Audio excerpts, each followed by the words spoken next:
bahwa saya akan setia kepada Undang-Undang Dasar Negara Republik Indonesia, Undang-Undang Dasar Negara Republik Indonesia, akan ada kegiatan di Magelang untuk menggembleng para menteri, tapi beliau bilang tidak usah takut, ini bukan ospek atau militerisme. Kalau bagi saya ini nostalgia karena dulu saya juga ditempa di sana dan saya rasa akan sangat menyenangkan bersama dengan seluruh jajaran kabinet Merah Putih. Pak Prabowo selalu menekankan membangun teamwork, super team bukan superman. Ciptakan kekompakan, kesatuan, ya, agar bekerja dengan visi Pak Prabowo dan Mas Gibran menolak kemiskinan, meredam kemiskinan, ya.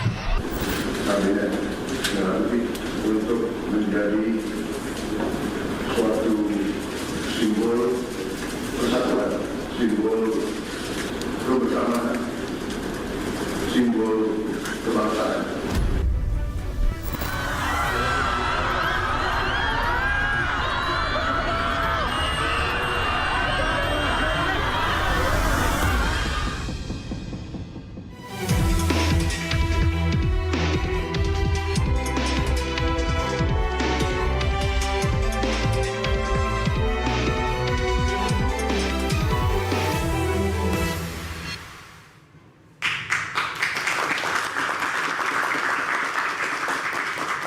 Pemirsa, Presiden Prabowo Subianto dan Wapres Gibran Rakabuming Raka resmi pimpin negeri. 109 menteri dan wakil menteri sudah bersumpah untuk mematuhi peraturan seluruh-seluruhnya dan bekerja demi bangsa dan negara. Untuk menyamakan visi, para pembantu presiden juga akan digembleng ala militer di Magelang.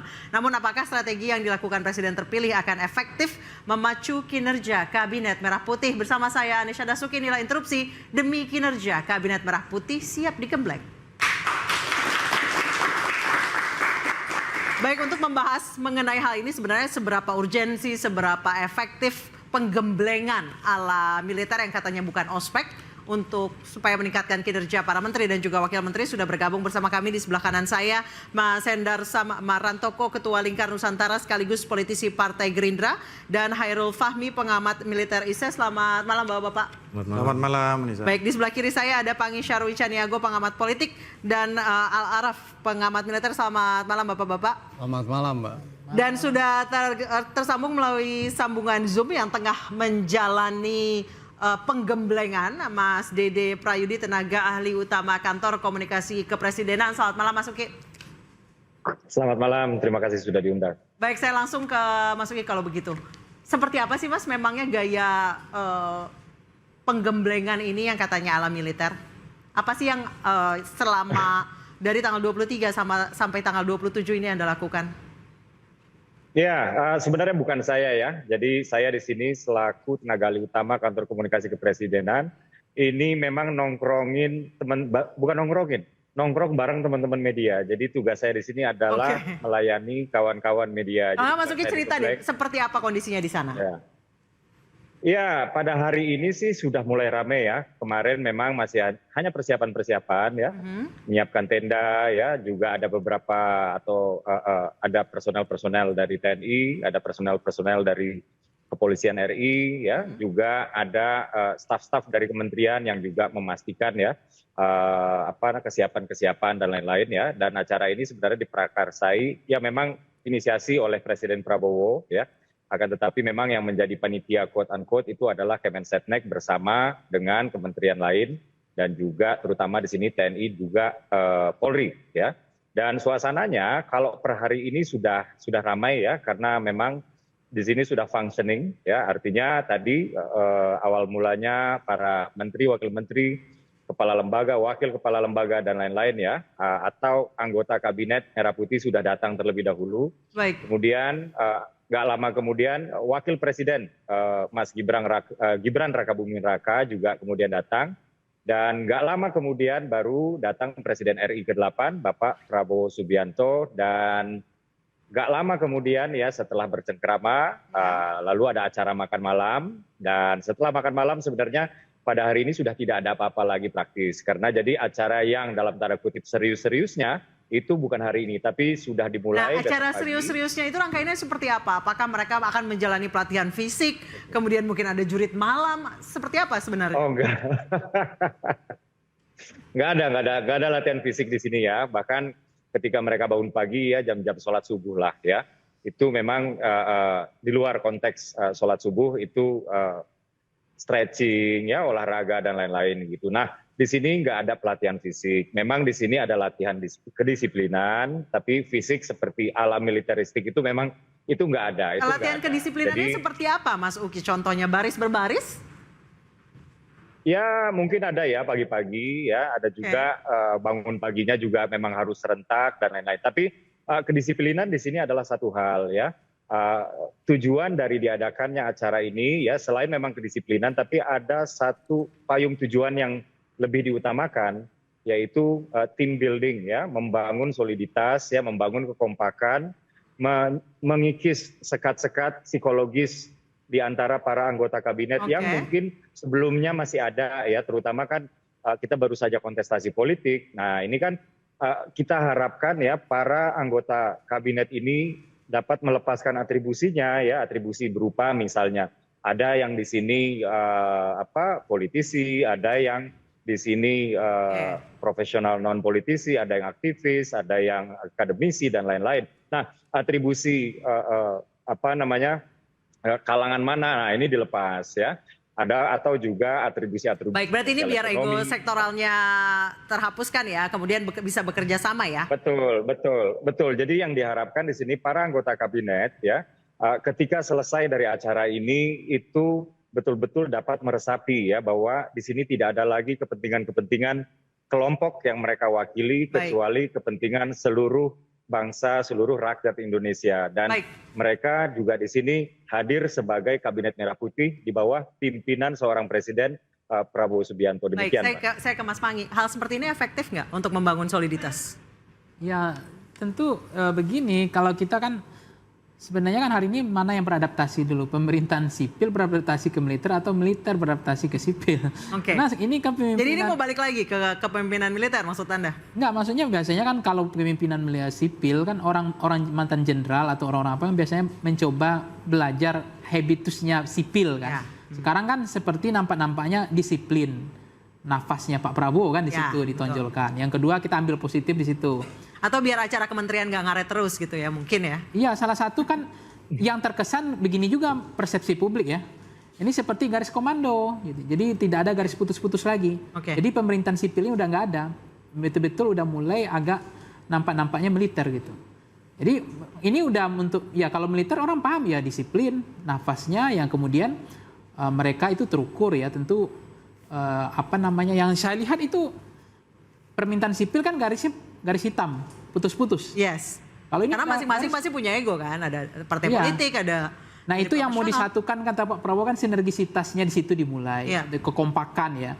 Kan mazhabnya Pak Prabowo ada dua kan, mazhabnya itu mazhab kemajuan, persatuan, ya mau akomodir semua perbedaan kan, menarik semua kepentingan berbeda untuk menjadi satu, nir oposisi kan itu mazhabnya Pak Prabowo.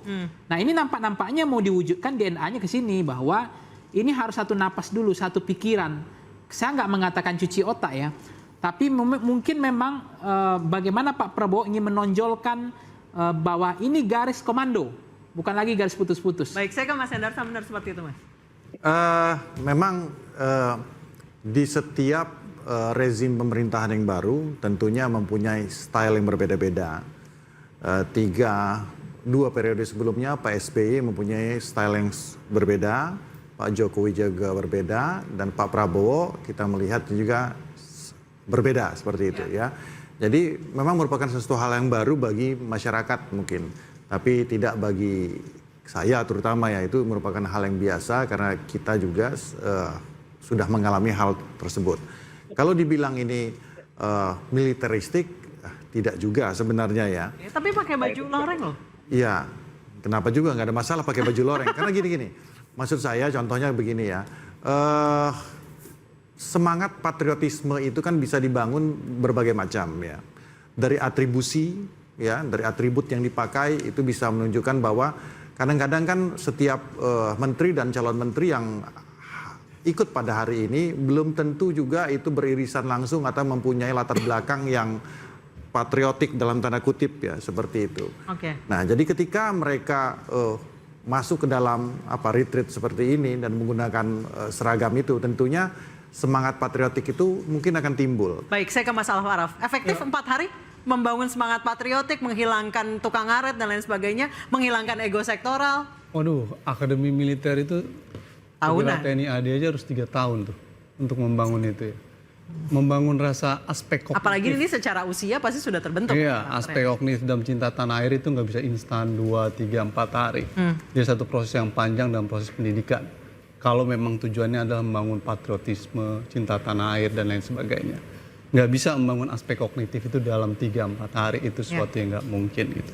Bahkan akademi militer sendiri aja, perwira TNI AD itu harus mengalami proses pelatihan 3 tahun itu, baru mematangkan dirinya. Artinya pertanyaannya kemudian apa tujuan dari agenda ini gitu. Kalau tujuannya untuk membangun itu, saya rasa mereka sudah mengalami proses pelatihan yang panjang. Kita harus mengembalikan bahwa mereka ini para menteri. Lalu menteri menurut undang-undang kementerian itu tugasnya apa? Membantu presiden dalam menyelenggarakan pemerintahan negara. Berarti secara otomatis harusnya sudah garis komando. Iya, kedua adalah melaksanakan upaya kebijakan strategis. Nah, kalau memang tujuannya adalah memastikan arah pembangunan Indonesia ke depan dalam hal yang strategis, salah dan keliru kalau pendidikan di akademi militer. Harusnya? Di Lemhamnas.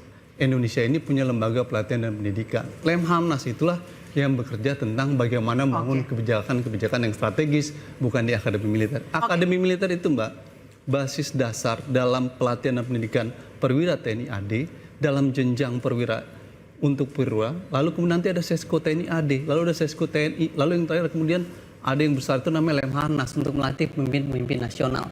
Jadi, kalau kemudian dalam komunitas yang namanya akademi militer, maka tujuan di sana adalah untuk membentuk tentara yang profesional dalam kerangka menjaga pertahanan negara. Benar kata Bung Fahmi tadi, jadinya kemudian kebalik prosesnya. Sehingga banyak kalau publik menganggap apakah ini kemudian proses militerisasi yang terjadi dalam rezim pemerintahan ini. Nah itu yang menjadi nanti usai jeda saya akan bertanya pandangan lain kepada Bapak Hairul Fahmi. Kami akan kembali di interupsi usai jeda.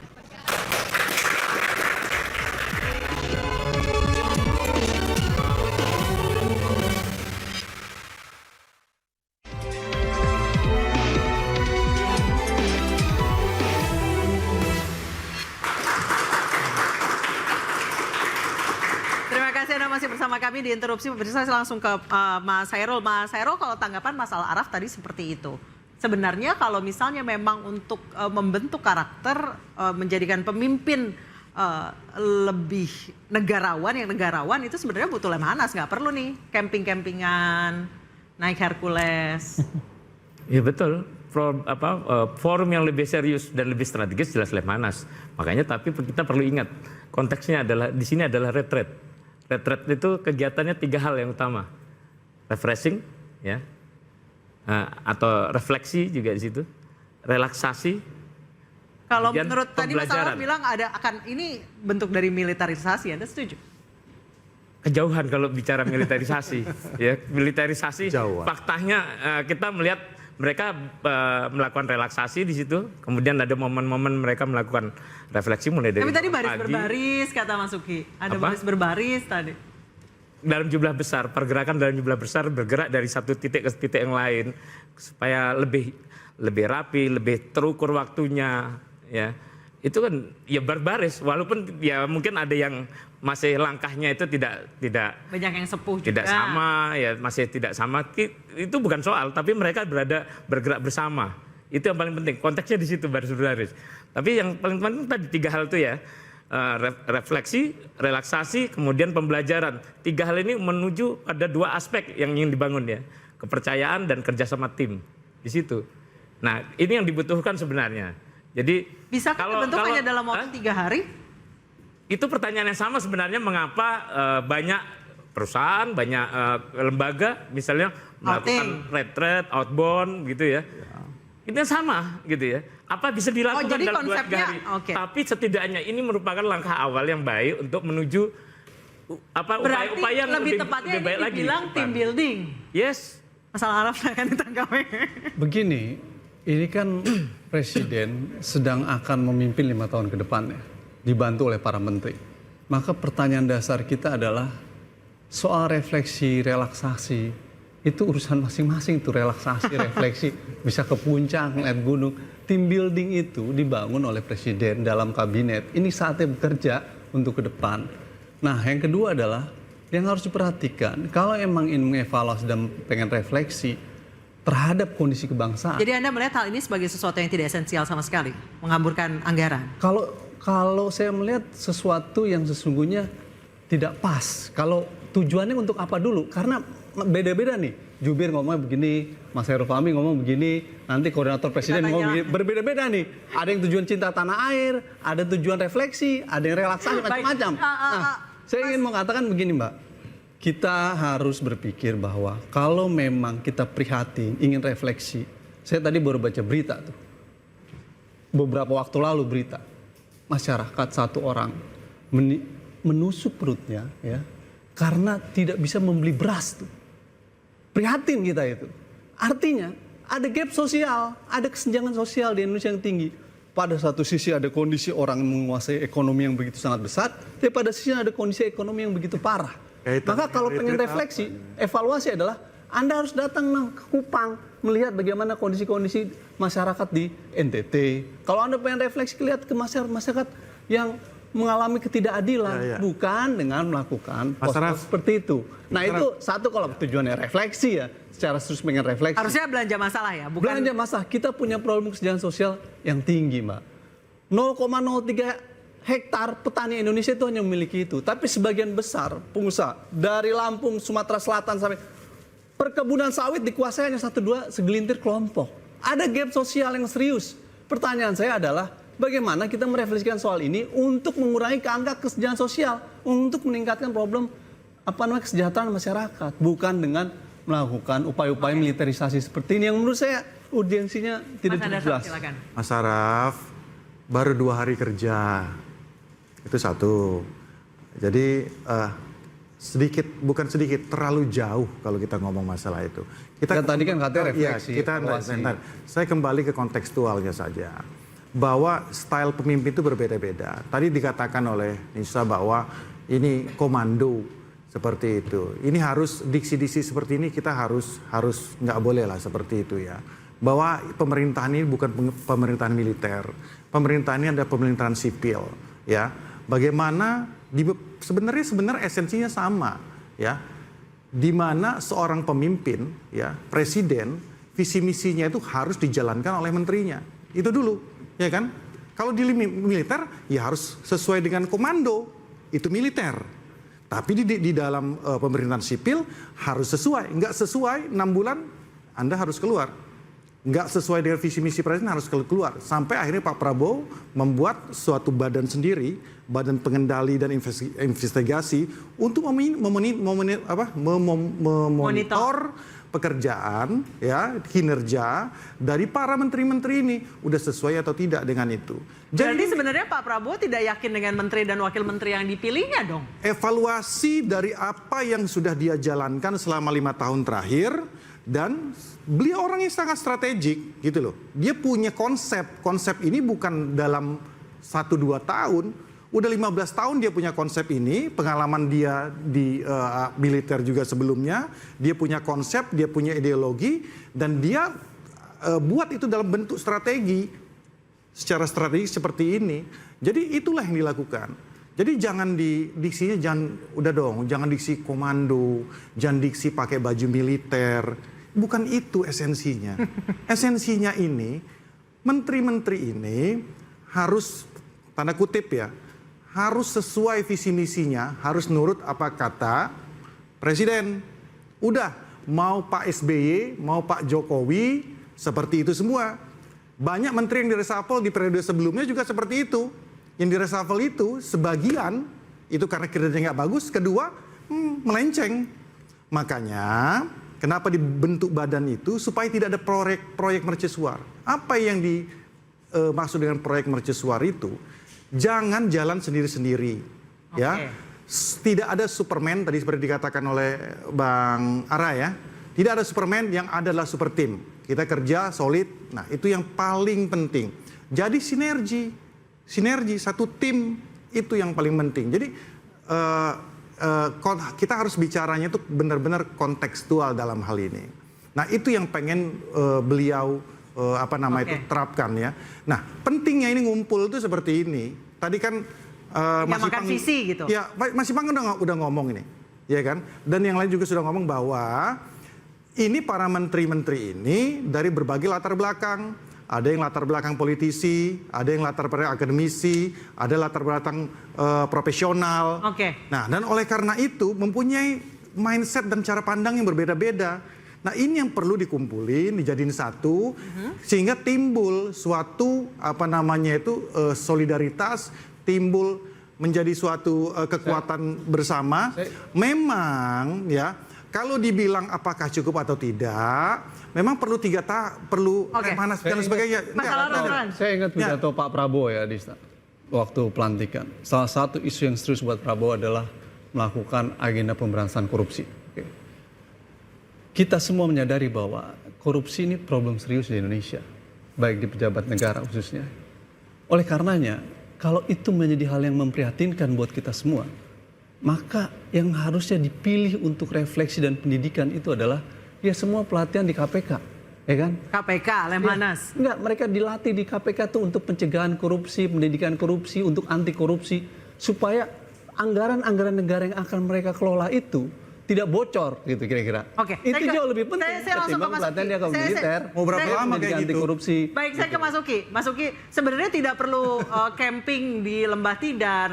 Tidak perlu naik Hercules ke sana, cukup pelatihan di Lemhanas atau di KPK untuk mewujudkan pemerintah yang solid dan bersih. Mas Uki masih di mute? Ya, mohon maaf. Silakan.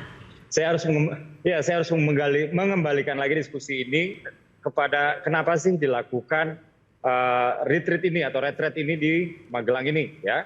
Jadi tadi diskusinya sudah jauh ya ke arah militeristik, tapi sekali lagi kami tegaskan bahwa tidak ada pelatihan-pelatihan, tidak ada penggemblengan-penggemblengan yang bersifat militeristik. Kurang lebih seperti itu dulu ya. Saya harus jelaskan dulu kenapanya saya tarik agak. Tapi kenapa pakai baju loreng, Mas Uki? Kenapa harus pakai baju loreng? Sebentar. Saya mohon dikasih waktu dulu ya. Silakan. Begini, Indonesia ini dalam posisi di mana kita itu nggak bisa memilih, kita nggak punya pilihan banyak, bukan nggak bisa memilih. Ini either or ya. 2045 kalau kita nggak jadi negara maju, maka Indonesia akan terjebak di middle income trap. Ya, itu dulu. Nah, untuk sampai ke sana, pemerintah, tim kami sudah menghitung ya, bahwa untuk sampai ke sana berarti GDP kita udah harus sekian di tahun 2045. Maka ya pertumbuhan yang harus kita capai itu setidaknya 8% per tahun. 8% per tahun, inilah yang harus kita kejar. Nah, untuk mengejar 8% per tahun itu, maka Indonesia seluruh bidang pembangunannya itu harus sukses. Dan undang-undang kementerian kita mencatat ada 46 bidang kementerian. Ya. Di undang-undang kementerian yang lama, ya, jumlah kementerian itu dibatasi sebanyak 34 kementerian. Nah, alhamdulillah sudah ada undang-undang kementerian yang baru. Sekarang batas maksimum kementerian itu berada di hak prerogatif presiden. Nah, kalau kita lihat jumlah kementerian yang sekarang, ya, ada 41 kementerian sektoral, lalu ada 5 badan, lalu ada 7 Menko, Menteri Coordinating Ministries ya. Nah, kalau kita gabung ini kementerian sektoral dengan badan, yang satu 41, yang satu 5, itu cocok 46 sesuai dengan bidang pembangunan yang harus dihandle oleh pemerintah. Nah, lalu ada Menko yang mengkoordinir kementerian-kementerian tersebut supaya membantu tugas koordinasi presiden. Nah, dan sebentar. Dan untuk memastikan ya ini kan banyak banget ya, untuk memastikan mereka itu bergerak ke arah yang sama sesuai dengan visi presiden ya, maka dilakukanlah beberapa hal. Yang pertama, sewaktu ya Presiden terpilih Prabowo Subianto masih menjadi presiden terpilih, mereka itu dipanggil ke Kartanegara ya untuk memastikan dulu bahwa mereka itu memiliki satu visi. Di sana ya Pak Prabowo mengatakan kamu nggak boleh korupsi, jangan nyolong uang rakyat, jangan pakai kewenangan kamu untuk keuntungan pribadi. Itu yang pertama ya di Kartanegara.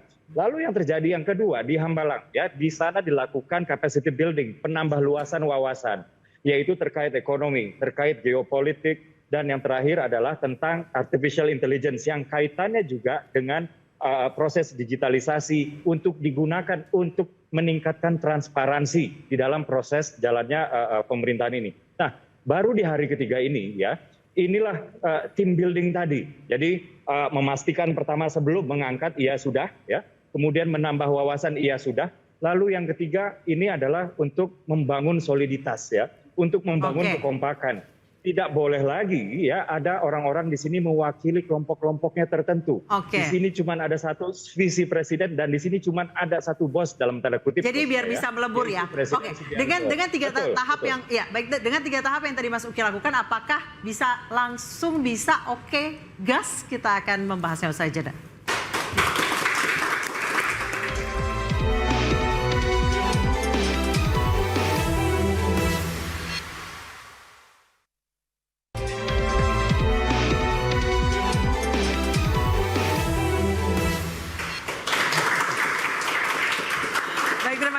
Masih diinterupsi pemirsa, saya ke Mas Panggi. Mas Panggi, tanggapan Anda, apakah dengan 3 tahap yang tadi Mas Uki jelaskan bisa langsung gas dengan segitu banyaknya orang, segitu banyaknya kepala? Iya, artinya kalau kepala pikiran ya, narasi masing-masing pasti ada. Apalagi tadi ada maksudnya dengan 3 tahap itu apakah bisa menggabungkan itu semua dalam waktu yang ya mungkin tadi kan ada mungkin iya mungkin tidak ya. Tadi kan ada teknokrat, ada orang partai, profesional, ada dari akademisi, satukan pikiran otaknya. Ada relawan juga. Nah, kedua prinsipnya loyalitas nggak boleh, loyalitas ganda, loyalitas tunggal. Nah itu bisa nggak diwujudkan? Kalau loyalitas tunggal itu bahwa itu tadi visi presiden tidak ada visi menteri, kan itu sebenarnya tunggal. Bahwa meskipun dia dari partai politik tapi dia harus tegak lurus kepada presiden. Artinya dia membantu kerja presiden, tidak menjadi beban bagi presiden, kan begitu. Nah apalagi kan beban-beban apa yang disampaikan Bang Al-Araf itu juga bagus ide-ide itu. Jadi memang harus clear juga, karena isu Pak Prabowo itu kan isu tadi korupsi. Jadi harus clear juga pada pelatihan anti korupsi itu. Kemudian isu tadi ada isu apa namanya selain korupsi adalah isu pangan. Ya harus fokus juga di pangan itu, swasembada dan seterusnya. Karena belanja masalah. Kita tahu Pak Prabowo sangat concern dengan ketahanan pangan. Karena belanja masalah memang berat hari ini. Apa yang dialami Pak Prabowo, saya katakan seperti pemadam kebakaran. Hutang yang harus dibayar, utang kita udah 8.000 triliun. Jatuh tempo tahun depan 520 triliun. Itu kalau dibeliin susu makanan gizi udah cukup juga sebenarnya. Itu bunga hutang. Peninggalan sejarah. Itu sebenarnya juga peninggalan sejarah, refleksi dong itu. Kenapa bisa seperti itu? Ternyata menterinya masih menteri lama. Nah itu di situ kita agak tersakiti sebenarnya. Harusnya jangan pakai Sri Mulyani lagi. Udah 520 triliun bunga yang harus dibayar. Tapi orang bankir kan senang Sri Mulyani, ngutang. Nah ini fakta gitu, mau ngapain lagi gitu. Nah kalau mau serius, supaya beban negara nggak makin berat. Apalagi makan siang gratis ini kan bebannya juga nggak main-main. Apalagi persoalan kita kan kekurangan pangan, kelas menengah yang terus tergerus tabungannya. Belum soal lapangan pekerjaan, pengangguran. Ada yang tadi Bang Arbin orang bunuh diri karena nggak bisa makan. Ada yang hari ini dia kerja, tiba-tiba PHK, yang cari tulang punggungnya hanya suaminya, anaknya masih SD, SMP, SMA, ya itu juga cerai, bunuh diri. Karena tulang punggungnya satu itu pun di PHK, tanpa ada Omnibus Law ini, tanpa ada pesangon. Ini harus diperhatikan juga sama Pak Prabowo. Tapi dengan konteks ini kesiapan Pak Prabowo nggak apa-apa. Nggak apa-apa nih, disiplin, loyalitas, prinsipnya adalah kemajuan, Indonesia harus bersatu, semua harus diakomodir, semua kekuatan tidak boleh, persamaan kepentingan nggak boleh lagi, kepentingan untuk bangsa, untuk kemajuan nggak masalah. Habis ini dilemhanaskan nggak masalah. Tapi prinsip bagaimana belanja dari masalah tadi soal apa yang saya katakan rakyat yang makin depresi, ya pengangguran, termasuk yang saya katakan tadi adalah barang impor yang merajalela. Itu juga di ospek menteri-menterinya, terutama menteri perdagangan. Masa barang impor dibiarkan berkeliaran seperti itu sehingga industri lokal kolaps semua, itu harus juga dipikirkan. Artinya menteri perdagangannya juga cuci otak supaya nggak kecanduan barang impor ini. Berarti sebenarnya seharusnya dilakukan cuci otak itu. Cuci otak di situ supaya jangan lagi industri lokal ini bersaing dengan produk impor ya kalah. Gitu. Baik, saya ke Pak Hairul. Bisa dalam hanya waktu yang sangat singkat untuk mengubah mindset seperti itu? Tadi saya katakan sebagai awal ya harus bisa. Jadi ya kita punya pengalaman bahkan Bang Panggi mungkin yang punya background organisasi zaman mahasiswa mengalami ya katakanlah gemblengan awal ketika memasuki satu organisasi kemahasiswaan misalnya. Itu kan upaya-upaya yang dilakukan untuk menyatukan mengisi ya ulang visi bersama, kemudian menyepakati agenda-agenda aksi yang ingin dijalankan. Saya kira 2-3 hari itu cukuplah untuk sebagai awal. Selanjutnya ya tadi dilanjutkan dengan bagaimana belanja masalahnya, bagaimana kemudian merumuskan hal-hal yang harus dilakukan ya berdasarkan visi misi presiden tadi. Itu yang kemudian akan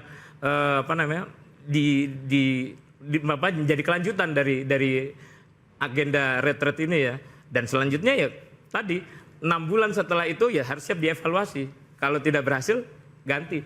Oh jadi akan ada KPI Iya. para menteri. Akan ada probation 6 bulan. Mas Al-Araf silakan. Menurut saya evaluasi yang paling objektif dalam Jadi ini semua sekarang menterinya lagi probation. Dalam melihat kebijakan adalah men-challenge itu ke dalam dunia kampus sebenarnya. Jadi kalau ingin melakukan pelatihan pendidikan, bukan hanya Lemhanas, KPK, masuk ke dalam kampus-kampus untuk menguji visi tadi Pak Prabowo ke depan.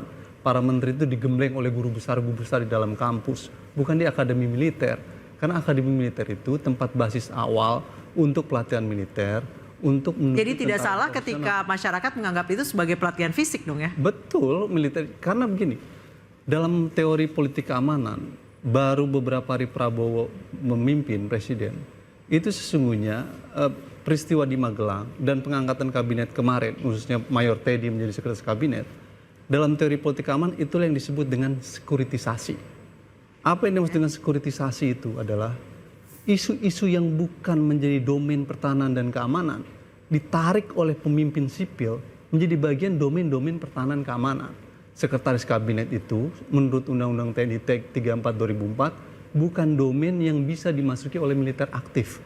Mau dia sekretaris kabinet, mau diturunkan statusnya bukan hanya menteri, dia nggak bisa. Pasal 47 Undang-Undang TNI tidak memungkinkan untuk militer aktif duduk di situ. Tapi tetap dipaksakan Mayor Teddy untuk duduk di situ. Sayangnya tidak ada evaluasi kontrol DPR. Kita boleh buka Undang-Undang TNI 34 2004, itu jelas melanggar Undang-Undang TNI. Kalau Mayor Teddy mau masuk di sekretaris kabinet, dia harus mengundurkan diri. Oke, kita akan bahas nanti. Yang kedua adalah peristiwa Magelang. Pelatihan di kamp akademi militer adalah tanda kedua apa yang disebut dengan sekuritisasi itu terjadi. Nah, oleh karena itu ke depan, proyeksi kebijakan politik keamanan pemerintahan ini dalam bahasa saya akan ada proses sekuritisasi di wilayah lain. Salah satunya nanti isu di Papua. Kita lihat secara perlahan bagaimana proses sekuritisasi itu akan terus berlanjut. Dan salah satunya adalah pengajuan rancangan Undang-Undang TNI nomor 34 2004 yang itu juga akan mendominasi bagaimana proses militerisasi dan sekuritisasi terjadi. Kalau itu terjadi dan dipaksakan, maka demokrasi terancam. Baik, saya akan bertanya nanti ke Mas Hendra. Sambil saya jeda, interupsi akan kembali saat lagi.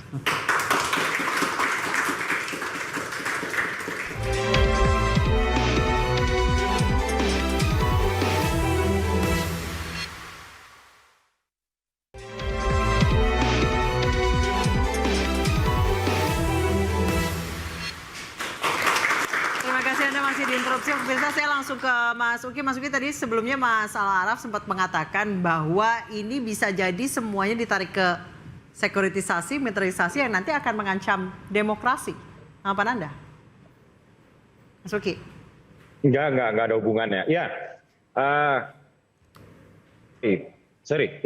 ini enggak ada hubungannya dengan militerisasi ya. Jadi sekedar informasi aja. Jadi tadi saya baru aja menyadari bahwa saya belum mengatakan ya bahwa retreat ini tidak dilakukan di Akmilnya per se, ya, tapi di sebelahnya yaitu di lapangan golf, namanya itu adalah Borobudur International Golf. Jadi ini tidak sekali lagi ya saya tegaskan, ini tidak dilakukan di Akmil. Tadi saya juga sudah tanyakan ya ke beberapa personel ya, bahwa tidak mungkin juga, kalaupun memang ingin dilakukan di Akmil, tidak mungkin juga dilakukan di Akmil, karena di sana kan ada taruna-tarunanya ya, dan barak-baraknya juga penuh dan lain-lain gitu. Jadi memang ada pembentukan kedisiplinan ya, Tapi itu kan umum ya, maksud saya nggak perlulah kita takut dengan pembekalan yang sifatnya untuk membangun kedisiplinan. Tapi yang jelas ini tidak ada ya dengan tidak ada hubungannya dengan militerisasi. Tujuannya adalah untuk membangun team building, membangun kekompakan, soliditas, mengikis ya sekat-sekat psikologis di antara anggota kabinet, terutama mereka-mereka yang tadinya berseberangan di kontestasi pemilu, supaya setelah keluar dari sini semuanya satu visi, semuanya langsung siap aksi untuk Indonesia. Jadi layaknya team building di perkantoran atau di pekerjaan ya. Baik, terima kasih Mas Uki telah bergabung dengan Interupsi. Selamat malam. Saya ke Mas Hendar Sam. Setuju dengan Mas Uki atau ada pemikiran lain? Ya, pada intinya militerisasi menurut Anda kejauhan? Aduh, jauh banget lah. Jadi gini, saya menjawab satu persatu apa yang dikatakan oleh Mas Araf tadi. Kalau katanya kenapa sih nggak diisi dengan masalah pembekalan? Masalah Mas Araf mungkin lupa. Di Hambalang udah dilakukan pembekalan oleh 4 pemateri dari asing. Itu satu, itu udah terjawab. Kedua, dibilang Mayor Teddy harusnya melanggar undang-undang TNI, ya kan harus mundur. Harus saya klarifikasi bahwa Mayor Teddy itu ya bukan menteri. Beliau adalah ya personil di bawah Mensesnek, ya Kemensesnek ya. Nah, tingkat eselon 2 dan berdasarkan undang-undang TNI itu nggak wajib mundur. Nggak usah ambil contoh jauh-jauh. Di Kemensesnek dan di yang lain itu ada yang setingkat eselon 2 ya dari militer, namanya contohnya Setmilpres, Sekretaris Militer Presiden. Itu setingkat 2. Jadi udahlah, itu clear lah untuk masalah-masalah gitu. Jadi maksud saya kita nggak usah juga tarik terlalu jauh dipolitisir. Bahwa memang waktu 3 hari ya untuk menyelesaikan masalah bangsa pasti tidak cukup. Karena seperti kata Pak Prabowo, kita ini nggak punya tongkat Nabi Musa, drop langsung selesai. Tapi ini awal yang baik, kita harus melihatnya secara... Pasal 47 ayat 2 Undang-Undang TNI juga tidak memungkinkan di Sesnek, Mas. Hanya sekarang, 10 kementerian yang dimungkinkan di dalam pasal 47 ayat 2. Sekarang pertanyaan ini kita sudah closing statement sebenarnya. Yang pertama, kemudian Koordinator Politik Keamanan, Pertahanan Negara, Sekretaris Militer, Intelijen Negara, Sandi Negara, Lembaga Ketahanan Nasional, Dewan Pertahanan Nasional, Search and Rescue, Narkotik Nasional, dan Mahkamah Agung. Saya secara fakta saja. Sesnek tidak diatur di dalam Undang-Undang TNI. Setmilpres yang diatur ada di pasal 47 ayat 2. Setmilpres yang ada di Kemensesnek saat ini, yang ada di pemerintahan Pak Jokowi sebelumnya, itu sudah ada perintah terjadi. Apakah melanggar Undang-Undang TNI? Sekretaris Militer Presiden diatur di dalam pasal 47 ayat 2. Iya, tapi itu itu setara eselon 2. Pak Teddy itu ada di Sekretaris Kabinet. Mas perlu paham, ada Mensesnek, ada Sekretaris Kabinet, ada Sekretaris Militer. Baik, jangan. Di dalam Undang-Undang TNI yang diperbolehkan ya di Sekretaris Militer, beliau di Sekretaris Kabinet. Ini jadi itu Undang-Undang TNI. Nah, ini yang salah. Bahwa ya kan terminologi Menteri Sekretaris Kabinet, Menteri Sekretaris Kabinet dan Menteri Seskap itu berbeda. Beliau ini bukan menteri, bukan Menseskap. Paham. Tadi Mas bilang dia di bawah Sekretaris Negara, iya apa kan? Menteri Sekretaris Negara. Menteri Sekretaris Negara tidak masuk di dalam pasal. Sekarang Setmilpres yang ada di zaman Pak Jokowi melanggar Undang-Undang TNI atau tidak? Sekretaris Militer Presiden diatur. Baik, itu eselon 2 dia dari militer juga. Apa bedanya dengan Bapak waktunya sudah habis, saya kasih kesempatan Pak Heru. Melawan Undang TNI gitu loh. Baik, saya kasih salah baca undang-undangnya kalau gitu. Anda baca undang-undangnya belum? Saya kasih kesempatan Pak Heru. Salah baca undangnya. Praktiknya seperti itu. Mas Araf, Mas Hendar Sam, saya kasih kesempatan Pak Heru. Waktunya udah habis. Ya kita kembali ke retretnya aja ya. Kembali ke retret. Ini sebenarnya ya tadi saya kembali bahwa masalah retret kok ke Mayor Teddy gitu loh. Ini soal bagaimana Kabinet Merah Putih ini ingin memulai dengan menyatukan visi bersama, kemudian untuk bisa seperti tagline-nya tadi siap beraksi lah begitu ya. Sehingga ada banyak pendekatan yang dilakukan dengan tujuan untuk menjalin rasa saling percaya, menjalin kerjasama, kemudian basisnya adalah kolaborasi dan inklusivitas. Dan ini bukan sesuatu yang bisa perlu kita pertentangkan apakah ini militerisme atau bukan, tapi ini adalah upaya saling memahami lah ya antara berbagai macam latar belakang tadi untuk menyatukan visi dan siap beraksi. Baik, Mas Panggi, mohon maaf saya tidak bisa bertanya karena durasinya ketat sekali. Mohon maaf sekali lagi Mas Panggi, dan pemirsa, kita akan lihat apakah setelah pembekalan yang cukup panjang tidak langsung kerja, apakah kabinet ini bisa tancap gas, bisa oke gas, sehingga tidak ada evaluasi berarti 6 bulan ke depan. Kita akan kembali di interupsi pekan depan. Sampai jumpa.